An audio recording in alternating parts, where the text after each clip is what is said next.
Hi, I'm Ed Pierre. I'm Niall Pierre, and we are on the board of Lillie's Hands Foundation, which has founded Lillie's Hands wash houses in Edwards and in Jackson, Mississippi.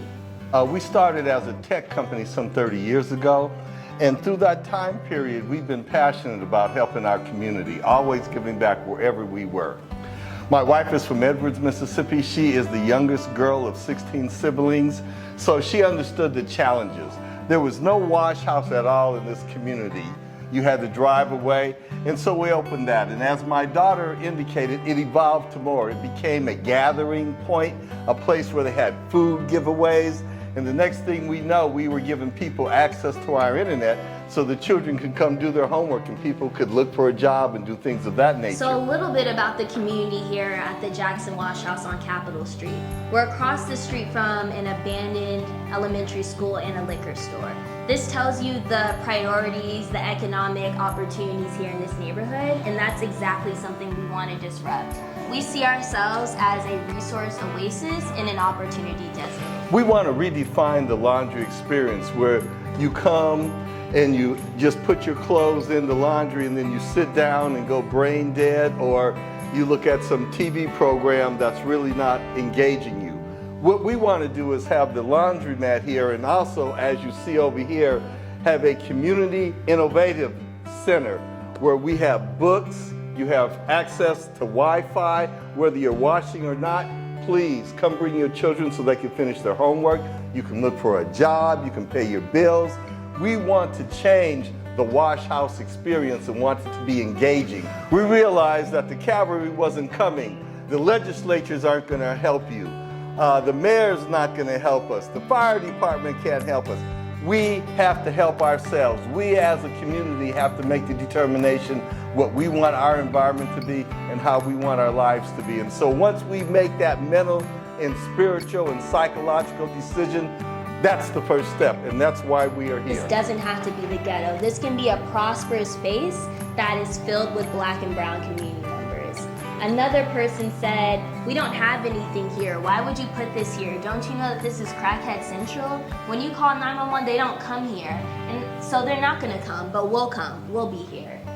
I was here one morning by myself. I had opened up early, and I noticed across the street there was a young man walking, and he was cursing, just angry, just angry, just cursing. And he saw me and he started walking my way. And in my mind, my first reaction was, oh no, here we go. And so he walked up to me. And so the first thing I said to him was, "Welcome to God's Wash House." That opening, rather than being confrontational, that opening changed the framework for the communication we would have thereafter and changed it for both of us. And we ended up having a good conversation. He was able to release his anger. He just wanted somebody to listen to him a little bit. I gave him a glass of water, rather a bottle of water. And he said he was glad that this place was open and that he was able to have some place to just come and talk to for a moment. And he went on his way. His anger was gone. He expected a conflict, but instead he got engagement. And this is what we need to do as a people. Not escalate, but de-escalate. Engage each other and do it in the context of the Lord. Amen. So when we talk about local economic empowerment, we don't just talk about it, we actually are about it. All of the attendants here who are responsible for greeting and making sure we have a great customer experience here for folks in the community are actually our neighbors. So we always hire folks who live within a 5-mile radius and make sure that people from the community are the ones responsible for the community's experience here at Lillie's Hands Wash House in Jackson. Mr. Jordan here is an excellent plumber and electrician, and he did all the plumbing work and all the electrical work to help me get this open again for the community. He lives right around the corner, and this is just an example of using community and local resources to help build community here at the Wash House. Part of our initiative is to present STEM opportunities to the youth in the area. This station right here is going to be fitted for hydroponics. That is the growing of edible food with just water with no soil. This is how we're going to live in outer space and feed ourselves. And this leads to other STEM experiences that we hope will stimulate our children's minds. So the co-working space for aesthetic professionals, or as we call it CSAP, is all about having a haven for opportunity, entrepreneurship, and creativity specifically for folks in our community.